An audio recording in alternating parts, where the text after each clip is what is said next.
नमस्कार दोस्तों, all exam guide गुरु के यूट्यूब चैनल पर मैं सुजीत पांडे आप सभी का दोबारा स्वागत करता हूं। फिर से एक बार सफलता परिश्रम से मिलेगी, इसका कोई दूसरा उपाय नहीं है।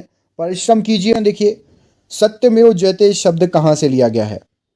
तो सत्यमेव जयते शब्द यहाँ पर जो ऑप्शंस हैं उसके अनुसार सही आंसर हो जाएगा आपका मुंडकोपनिषद से लिया गया है। इस प्रश्न के लिए ऑप्शन नंबर डी बिल्कुल सही आंसर हो जाएगा। क्वेश्चन नंबर 2 देखिए, इसमें आपसे पूछा गया है भारतीय दर्शन की सबसे पहली प्रारंभिक शाखा कौन सी थी, बताइए। तो यहां पर आपका सही आंसर हो जाएगा इस क्वेश्चन का सांख्य दर्शन, ऑप्शन नंबर ए सबसे प्रारंभिक शाखा थी भारतीय दर्शन की। क्वेश्चन नंबर 3 देख लेते हैं। इसमें आपसे पूछा गया है बुद्ध के उपदेश किससे संबंधित हैं? तो बुद्ध के उपदेश ऑप्शंस जो दिए गए हैं उसके अनुसार आपका आचरण की शुद्धता एवं पवित्रता, मतलब आपका ऑप्शन नंबर डी यहां पर सही आंसर हो जाएगा। ठीक है, बुद्ध के उपदेश आचरण की शुद्धता एवं पवित्रता। Question number most IMP question number 4 देखिए, इसमें आपसे पूछा गया है मालवा, गुजरात एवं महाराष्ट्र किस शासक ने पहली बार जीता था, बताइए। तो यहां पर ऑप्शंस के अनुसार सही आंसर हो जाएगा आपका चंद्रगुप्त मौर्य।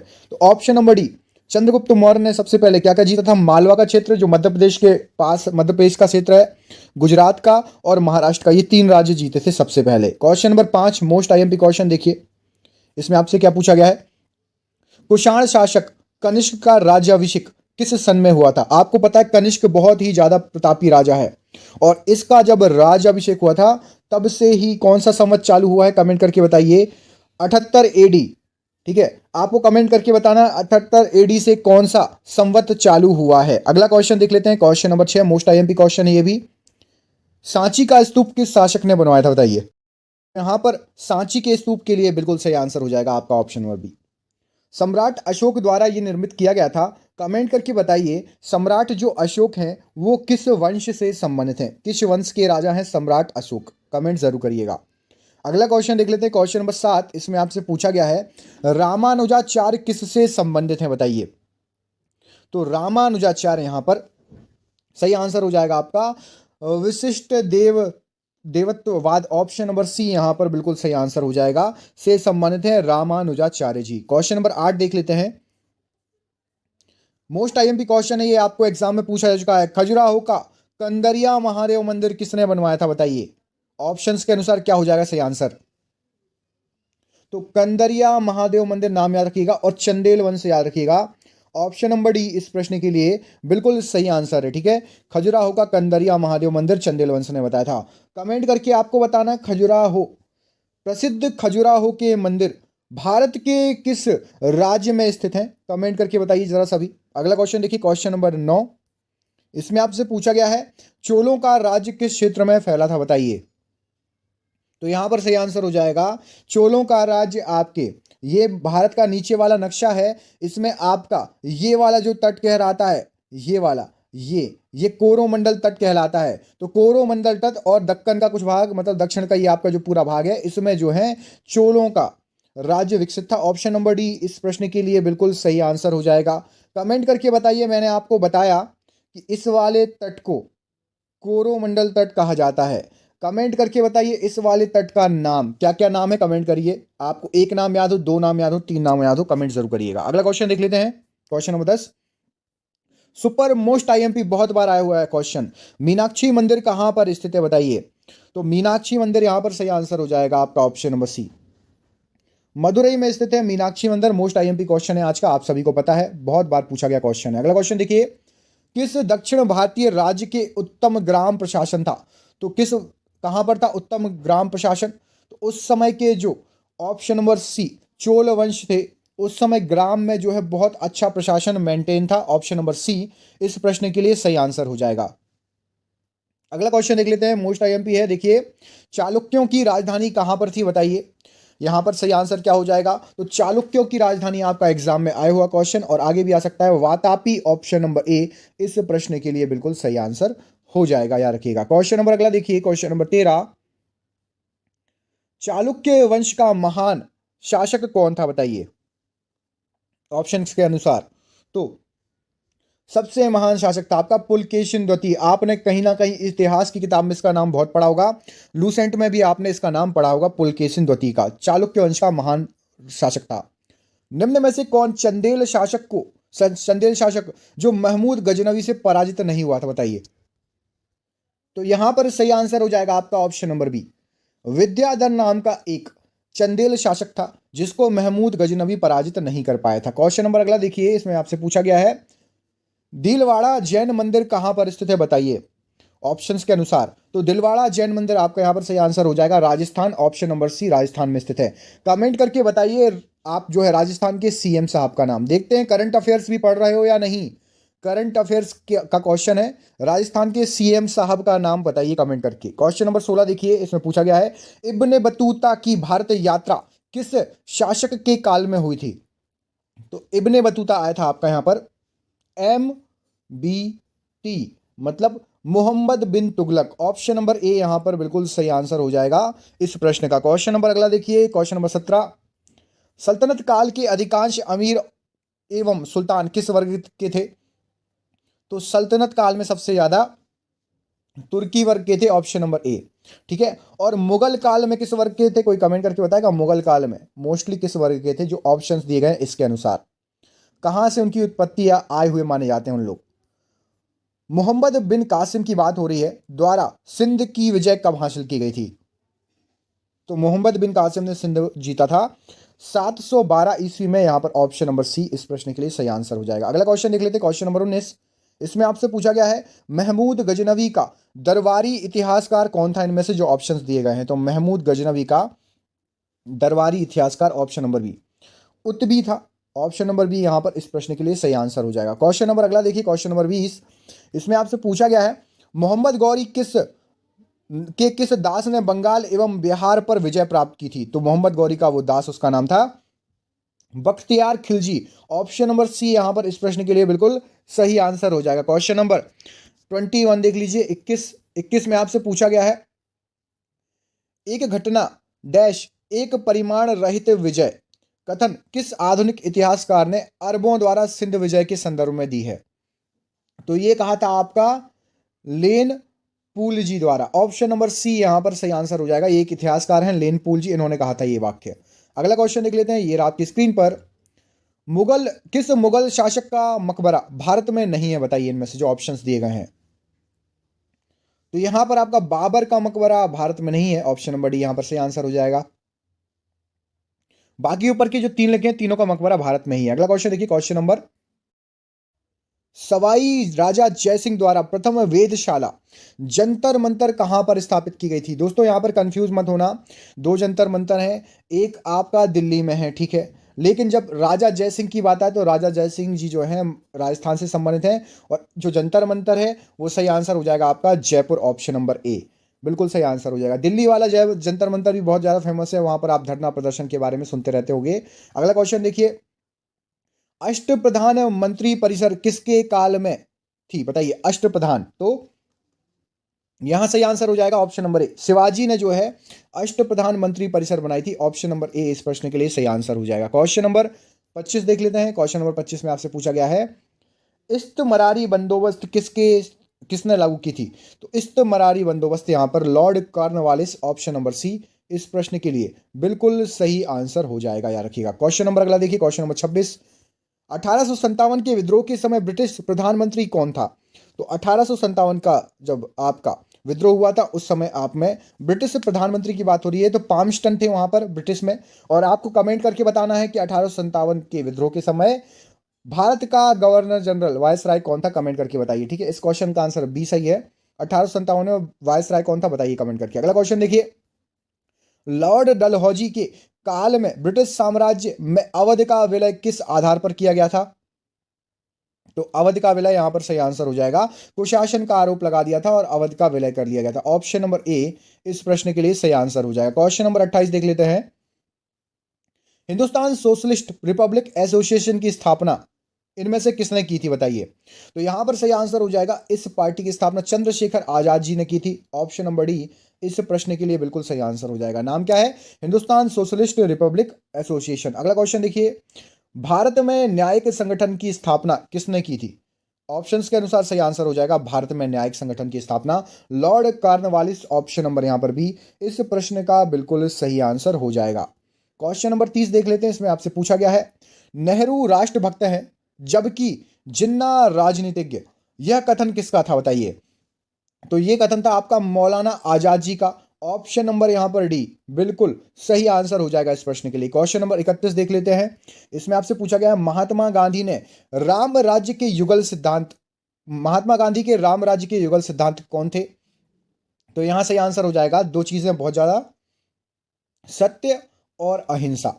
ये राम राज्य के लिए उन्होंने युगल सिद्धांत बताए थे। अगला क्वेश्चन देखिए, निम्न में से कौन स्वराज्य दल के संबंधित नहीं था? तो स्वराज्य दल से संबंधित जो ऑप्शंस दिए गए हैं यहां पर सही आंसर हो जाएगा आपका ऑप्शन नंबर सी, मतलब सी राजगोपालाचारी जी नहीं थे। ठीक है, बाकी सभी थे मोतीलाल नेहरू, आयंगर जी और विट्ठल भाई पटेल। अगला क्वेश्चन देखिए, जलियांवाला बाग हत्याकांड कब हुआ था? मोस्ट आईएमपी क्वेश्चन, ये तो जब तक भारत में एग्जाम होते रहेंगे तब तक ये पूछा जाता रहेगा। 13 अप्रैल 1919 को, और ये आपका एक फ्री का नंबर पक्का हो जाता है क्योंकि एग्जाम में आते ही आते हैं क्वेश्चन। महात्मा गांधी के राजनीतिक गुरु कौन थे? तो महात्मा गांधी के राजनीतिक गुरु यहां पर गोपाल कृष्ण गोखले जी। ऑप्शन नंबर डी बिल्कुल सही आंसर हो जाएगा। अगला क्वेश्चन देखिए, बहिष्कृत भारत पत्रिका से संबंधित थे? तो बहिष्कृत भारत पत्रिका से संबंधित थे यहां पर B R Ambedkar ji, doctor Bhimrao Ambedkar ji. यहां पर बिल्कुल सही आंसर हो जाएगा, option number D right answer हो जाएगा इस क्वेश्चन के लिए। क्वेश्चन नंबर 36 देख लेते हैं, गांधी इरविन समझौते में किस आंदोलन को रोकने का प्रावधान था बताइए? तो गांधी इरविन समझौते में इन्होंने सविनय अवज्ञा आंदोलन को रोकने का प्रावधान डाला था। यहां पर ऑप्शन नंबर बी बिल्कुल सही आंसर हो जाएगा। कमेंट करके बताइए सविनय अवज्ञा आंदोलन कब हुआ था, जरूर कमेंट करिएगा, देखते हैं आप लोगों को पता है कि नहीं। एक काम करिए, फटाफट वीडियो को पॉज करिए, भारत छोड़ो आंदोलन का सन दीजिए, सविनय अवज्ञा आंदोलन का सन दीजिए और असहयोग आंदोलन का सन दीजिए। जरूर देना यदि पढ़ने वाले बच्चे हो तो अच्छे से, ठीक है, बने चाहे ना बने जो भी डाउट हो, लेकिन आंसर जरूर करो।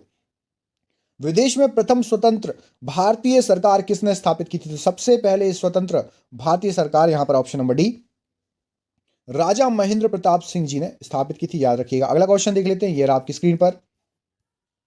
इसमें पूछा गया है भारतीय राष्ट्रीय कांग्रेस का लाहौर अधिवेशन किस सन में हुआ था? तो लाहौर में जो अधिवेशन हुआ था वो हुआ था आपका ऑप्शन नंबर बी 1929 में लाहौर का अधिवेशन हुआ था, याद रखिएगा। ठीक है, क्वेश्चन नंबर 39, बंगाल का एकीकरण किस सन में हुआ था बताइए? तो बंगाल का एकीकरण यहां पर सही आंसर हो जाएगा आपका 1912 ईस्वी में बंगाल का एकीकरण हुआ था। अगला क्वेश्चन देख लेते हैं, ये रहा आपकी स्क्रीन पर। इसमें आपसे पूछा गया है स्वराज्य मेरा जन्मसिद्ध अधिकार है उद्घोषणा किसका था? तो ये उद्घोषणा जो थी आपकी यहां पर बाल गंगाधर तिलक जी ने ये उद्घोषणा की थी। अगला क्वेश्चन देख लेते हैं जल्दी जल्दी फटाफट, करो या मरो का नारा किसने दिया? तो करो या मरो का नारा आपका option number D Mahatma Gandhi ji ने दिया था। अगला क्वेश्चन देख लीजिए, क्वेश्चन नंबर 42। इसमें पूछा गया है होम रूल लीग आंदोलन सर्वप्रथम किसने प्रारंभ किया था? तो सबसे पहले Home Rule League Annie Besant ji, आप सभी को पता होगा, मोस्ट आईएमपी क्वेश्चन है दोस्तों। ये आगे आने वाले जब तक एग्जाम होते रहेंगे ना, ये क्वेश्चन आपको दिखते ही रहेंगे। भारतीय राष्ट्रीय कांग्रेस की स्थापना किसने की थी? तो यहां पर सही आंसर हो जाएगा आपका ऑप्शन नंबर ए.ओ. ह्यूम जी द्वारा भारतीय राष्ट्रीय कांग्रेस की स्थापना हुई थी। अगला क्वेश्चन देख लेते हैं, क्वेश्चन नंबर 44। इसमें आपसे पूछा गया है कि दादा भाई नौरोजी आमतौर पर किस नाम से जाने जाते थे? तो दादा भाई नौरोजी को grand old man of India कहा जाता था। ऑप्शन नंबर डी दादा भाई नौरोजी के लिए सही आंसर हो जाएगा। अगला क्वेश्चन देख लीजिए, भारतीय राष्ट्रीय कांग्रेस का प्रथम विभाजन कब हो गया था भाई? तो वहां पर विभाजन हुआ है कांग्रेस पार्टी में, ऑप्शन नंबर ए 1907 में विभाजन हो गया था राष्ट्रीय कांग्रेस का। अगला क्वेश्चन देखिए, इनकलाब जिंदाबाद का नारा किसने दिया है? तो इनकलाब जिंदाबाद का नारा यहां पर option number D Bhagat Singh ji द्वारा दिया गया है। अगला क्वेश्चन देख लीजिए, इसमें पूछा गया है भारत का प्राचीनतम पर्वत कौन सा है? तो भारत का सबसे प्राचीनतम पर्वत यहां पर सही आंसर हो जाएगा अरावली पर्वत श्रृंखला सबसे प्राचीनतम है। ठीक है, अगला क्वेश्चन देखिए, क्वेश्चन नंबर 48, नागार्जुन बांध किस नदी पर बना है? तो नागार्जुन बांध आपका यहां पर कृष्णा नदी पर बना है। ऑप्शन नंबर सी यहां पर इस प्रश्न के लिए सही आंसर हो जाएगा। ठीक है, ऑप्शन नंबर सी कृष्णा नदी। अगला क्वेश्चन देख लेते हैं, ये रहा आपकी स्क्रीन पर, भारत के कुल क्षेत्रफल में वनों का क्षेत्रफल कितना है? तो वन केवल 22% है भारत में। ऑप्शन नंबर डी यहां पर सही आंसर हो जाएगा। भारत में सबसे कम वर्षा वाला स्थान बताइए इनमें से कौन सा है? तो यहां पर सही आंसर हो जाएगा आपका लेह लद्दाख में सबसे कम वर्षा होती है। ऑप्शन नंबर ए, उसको कहा जाता है बर्फीला मरुस्थल कहा जाता है। ठीक है, लेह लद्दाख को बर्फीला मरुस्थल कहा जाता है। प्याज और लहसुन में गंध किसके कारण आती है? तो प्याज और लहसुन में गंध आपकी जो है एलाइल और allicin, option number A plus B दोनों के कारण आती है। तो यहां पर ऑप्शन नंबर डी सही आंसर हो जाएगा इस क्वेश्चन का।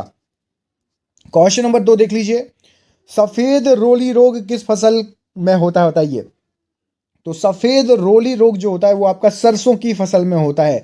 दोस्तों इस वीडियो का लाइक एम है 1000 लाइक। देख लो लाइक 1000 यदि नहीं हुए हैं तो अपना एक लाइक देके हमें थोड़ा सा योगदान दो, हमें मोटिवेशन मिलेगा। प्लीज 1000 लाइक का टारगेट है, लाइक जरूर करना।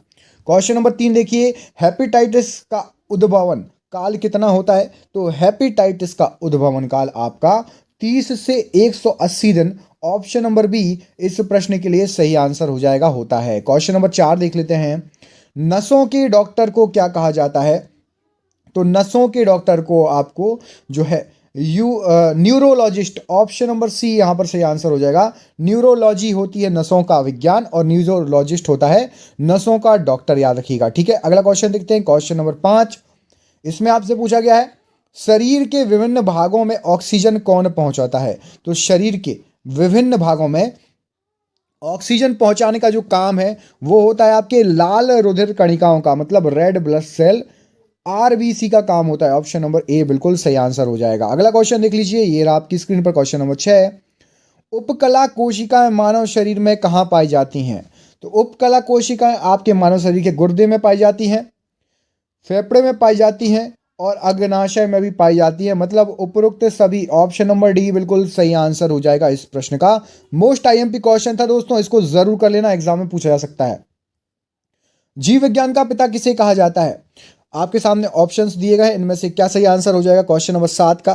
तो यहां पर आपका सही आंसर है ऑप्शन नंबर बी, अरस्तु को जीव विज्ञान का पिता कहा जाता है। ऑप्शन नंबर बी सही आंसर हो जाएगा। क्वेश्चन नंबर 8 देख लेते हैं, सामान्य गर्भाशय का वजन कितना होता है? तो सामान्य गर्भाशय का वजन जो है 60 ग्राम होता है। ऑप्शन नंबर ए इस प्रश्न का बिल्कुल सही आंसर हो जाएगा, 60 ग्राम। क्वेश्चन नंबर 9 देखिए, इसमें पूछा गया है, मधुमेह के मुख्य कारण क्या है बताइए? तो मधुमेह के मुख्य कारण आपके इंसुलिन का जो है कमी हो जाएगा यदि आपके शरीर में, तो मधुमेह रोग हो जाएगा आपको, ठीक है। ऑप्शन नंबर सी बिल्कुल सही आंसर हो जाएगा। क्वेश्चन नंबर 10 देख लीजिए, बहुत अच्छा क्वेश्चन है। उत्परिवर्तनवाद का सिद्धांत किसने दिया था बताइए? तो उत्परिवर्तनवाद का सिद्धांत ऑप्शंस के अनुसार आपका Hugo de Vries, option number B बिल्कुल सही आंसर हो जाएगा, ठीक है। अगला क्वेश्चन देखिए, क्वेश्चन नंबर 11। इसमें पूछा गया है आपका आर्कियोप्टेरिक्स जो है किनका संयोजन है? तो आर्कियोप्टेरिक्स जो है यहां पर सही आंसर हो जाएगा इस क्वेश्चन का, ऑप्शन नंबर आपका सरीसृपों और पक्षियों का। ऑप्शन नंबर ए सही आंसर हो जाएगा। क्वेश्चन नंबर 12 देख लेते हैं, ये रहा आपकी स्क्रीन पर, पृथ्वी पर सबसे पहले कौन सा जीव आया था? तो पृथ्वी पर सबसे पहले जीव आया था आपका साइनोबैक्टीरिया। ऑप्शन नंबर यहां पर बी बिल्कुल सही आंसर हो जाएगा इस क्वेश्चन का। क्वेश्चन नंबर अगला देखिए, मिर्च का तीखापन किसके कारण होता है? तो मिर्च का तीखापन यहां पर सही आंसर हो जाएगा आपका कैप्सेसिन। ऑप्शन नंबर ए यहां पर मिर्च के तीखेपन के लिए जिम्मेदार होती है कैप्सेसिन। अगला क्वेश्चन देखिए, आयोडीन का टिंक्चर क्या होता है? टिंक्चर, आयोडीन का टिंक्चर क्या होता है? तो यहां पर सही आंसर आपका क्या हो जाएगा इस क्वेश्चन के लिए? तो यहां पर सही आंसर है ऑप्शन नंबर ए, केवल आयोडीन व अल्कोहल का विलयन होता है। ऑप्शन नंबर ए बिल्कुल सही आंसर हो जाएगा। अगला क्वेश्चन देखिए, क्वेश्चन नंबर 15, कैंसर के डॉक्टर को जो ऑप्शंस दिए गए हैं इनमें से क्या कहा जाता है? तो कैंसर के डॉक्टर को आपका ऑन्कोलॉजिस्ट, ऑप्शन नंबर डी बिल्कुल सही आंसर हो जाएगा, कैंसर के डॉक्टर को कहा जाता है। आप कमेंट करके बताइए आंखों के डॉक्टर को क्या कहते हैं? जो आंखों के डॉक्टर होते हैं ना, आंखों के डॉक्टर को क्या कहा जाता है? कमेंट जरूर करना, जिसको नहीं पता लिख देना सर 15वें क्वेश्चन का आंसर जो आपने पूछा नहीं पता, हम रिप्लाई कर देंगे। ASHA का अर्थ क्या है बताइए? क्वेश्चन नंबर 16, तो यहां पर सही आंसर हो जाएगा आपका accredited social health activist. Option number A यहां पर बिल्कुल इस क्वेश्चन का सही आंसर हो जाएगा। अगला क्वेश्चन देखिए, ये रहा आपकी स्क्रीन पर, रक्तचाप किससे नियंत्रित होता है? तो रक्तचाप आपका यहां पर सही आंसर हो जाएगा, ऑप्शन नंबर बी, अधिवृक्क ग्रंथि से रक्तचाप नियंत्रण होता है, ठीक है, एड्रिनल ग्रंथि से। ऑप्शन नंबर बी यहां पर सही आंसर हो जाएगा। अगला क्वेश्चन देखिए, समजात अंग का उदाहरण क्या है? तो समजात अंग का उदाहरण आपका तितली के पंख, चमगादड़ के पंख और पक्षियों के पंख, मतलब उपरोक्त सभी समजात अंग का उदाहरण। ऑप्शन नंबर डी यहां पर सही आंसर हो जाएगा। क्वेश्चन नंबर 19 देखिए, मधुमक्खी की भाषा का पता किसने लगाया था बताइए? मधुमक्खी की भाषा का पता। इनमें से ऑप्शंस में से सही आंसर है आपका केवी फ्रिस्क। ऑप्शन नंबर डी यहां पर बिल्कुल सही आंसर हो जाएगा। अगला क्वेश्चन देखिए, क्वेश्चन नंबर 20। इसमें आपसे पूछा गया है संघ ऑर्थोपोडा के उदाहरण क्या हैं? तो संघ ऑर्थोपोडा के उदाहरण आपके दीमक भी है ऑर्थोपोडा में, बिच्छू भी है और मकड़ी भी है। मतलब उपरोक्त सभी जो है आपके संघ ऑर्थोपोडा के उदाहरण है। अगला क्वेश्चन देखिए, क्वेश्चन नंबर 21। प्याज में तीखापन किसके कारण होता है? तो प्याज में तीखापन यहां पर सही आंसर हो जाएगा allyl propyl sulphide. Option number D बिल्कुल सही आंसर हो जाएगा एलाइल प्रोपाइल सल्फाइड, बिल्कुल सही आंसर है। क्वेश्चन नंबर 22 देख लेते हैं। कांसा किस धातु का मिश्रण है बताइए जरा? तो आपका जो कांसा है यहां पर सही आंसर हो जाएगा तांबा और टिन का मिश्रण होता है। ऑप्शन नंबर ए बिल्कुल सही आंसर हो जाएगा। कमेंट करके बताइए जो ऑप्शन आपको दिए गए हैं, ठीक है, इसी में से पीतल किसका मिश्रण होता है? कमेंट जरा करो, देखते हैं किस किस को पता है। बिल्कुल सिंपल है, पीतल किस किस का मिश्रण होता है, इसकी शॉर्ट ट्रिक क्या है? अगला क्वेश्चन देखिए, क्वेश्चन नंबर 23।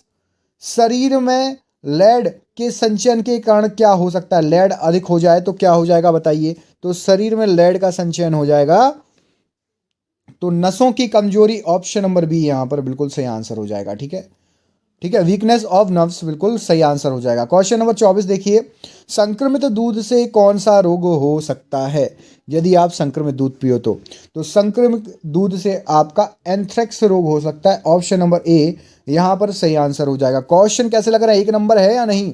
दोस्तों लाइक कर दिया एक बार और देख लो, प्लीज लाइक कर दो यार, इतने अच्छे अच्छे क्वेश्चन निकाल के लाए हैं। और दोस्तों के साथ शेयर भी करना है आपको ये वीडियो, है ना। कोशिका विभाजन की खोज किसने की है? तो कोशिका विभाजन की खोज option number B Walther Flemming. Option number B बिल्कुल सही आंसर हो जाएगा यहाँ पे। क्वेश्चन नंबर 26 देख लो। इसमें पूछा गया प्रतिरोधकता का क्या अर्थ है बताइए? तो प्रतिरोधकता का अर्थ यहाँ पर सही आंसर हो जाएगा ए बी सी में से ही। तो एक विशेष रोग के प्रति व्यक्ति की प्रतिरोधकता स्तर, है ना, इम्यूनिटी पावर, उसको बोलते हैं प्रतिरोधकता। अगला क्वेश्चन देखिए, ये रहा आपकी स्क्रीन पर। रक्त अल्पता की कमी से क्या होता है? तो रक्त अल्पता की कमी से यहाँ पर क्वेश्चन नंबर 27 में जो है किस विटामिन किस चीज से होता है? तो यदि आपको विटामिन B12 की कमी हो जाए तो रक्त अल्पता हो जाएगी। ऑप्शन नंबर सी यहाँ पर बिल्कुल सही आंसर हो जाएगा। अगला क्वेश्चन देखिए, ये रहा आपकी स्क्रीन पर। 1 ग्राम कार्बोहाइड्रेट से कितनी कैलोरी ऊर्जा मिलती है? तो 1 ग्राम कार्बोहाइड्रेट से आपको 4 कैलोरी ऊर्जा मिलती है। ऑप्शन नंबर ए सही आंसर हो जाएगा। अगला क्वेश्चन देखिए, आरबीसी का जीवन काल कितना होता है लगभग? तो आरबीसी का जीवन काल करीब करीब 120 दिन। ऑप्शन नंबर बी यहां पर सही आंसर हो जाएगा। अगला क्वेश्चन देखिए, क्वेश्चन नंबर 30। आधुनिक मनोविज्ञान के जनक कौन है? ऑप्शंस में से क्या सही आंसर हो जाएगा? तो यहां पर आधुनिक मनोविज्ञान के जनक option number C Sigmund Freud. Option number C यहां पर बिल्कुल सही आंसर हो जाएगा। क्वेश्चन नंबर अगला देखिए, 31। निद्रा रोग किसके कारण होता है बताइए? तो निद्रा रोग आपका option number tsetse fly. Option number A बिल्कुल सही आंसर हो जाएगा यहाँ पर। ठीक है, निद्रा रोग का कारण। अगला क्वेश्चन देख लेते हैं, क्वेश्चन नंबर 32। इसमें आपसे पूछा गया है डीएनए का डबल हेलिक्स मॉडल किसने दिया था? तो डीएनए का डबल हेलिक्स मॉडल आपका वॉटसन एवं क्रीक ने दिया था। ऑप्शन नंबर सी इस प्रश्न का बिल्कुल सही आंसर हो जाएगा। Question number 33। सामान्य प्रकार का मनोभ्रम कौन सा है? तो सामान्य प्रकार का मनोभ्रम यहां पर ऑप्शंस के अनुसार आपका सही आंसर क्या हो जाएगा? 33 का ऑप्शन नंबर सी अल्जाइमर रोग, ये एक सामान्य प्रकार का मनोभ्रम है। क्वेश्चन नंबर 34 देख लीजिए। इसमें पूछा गया है डॉट्स का फुल फॉर्म क्या होता है? DOTS का फुल फॉर्म क्या है? तो directly observe short course therapy. Option number A यहां पर बिल्कुल सही आंसर हो जाएगा। ठीक है, डॉट्स का फुल फॉर्म। क्वेश्चन नंबर अगला देखिए, क्वेश्चन नंबर 35। ट्रेपोनेमा पोलिडम से होने वाली बीमारी कौन सी है? तो ट्रेपोनेमा पोलिडम से होने वाली बीमारी ऑप्शन नंबर ए सिफिलिस, बिल्कुल सही आंसर हो जाएगा। क्वेश्चन नंबर 36 देख लेते हैं, ये रहा आपकी स्क्रीन पर। रेबीज रोग किसके काटने से होता है? तो रेबीज रोग आपका पागल कुत्ते के काटने से होता है। ऑप्शन नंबर डी बिल्कुल सही आंसर हो जाएगा। अगला क्वेश्चन देखिए, मनुष्य कर्ण की श्रव्य सीमा किसके बीच में होती है? तो 20 से 20,000 हर्ट्ज के बीच में होती है हमारे सुनने की सीमा। अगला क्वेश्चन देखिए, सामान्य भ्रूण की हृदय ध्वनि कितने प्रति मिनट होती है?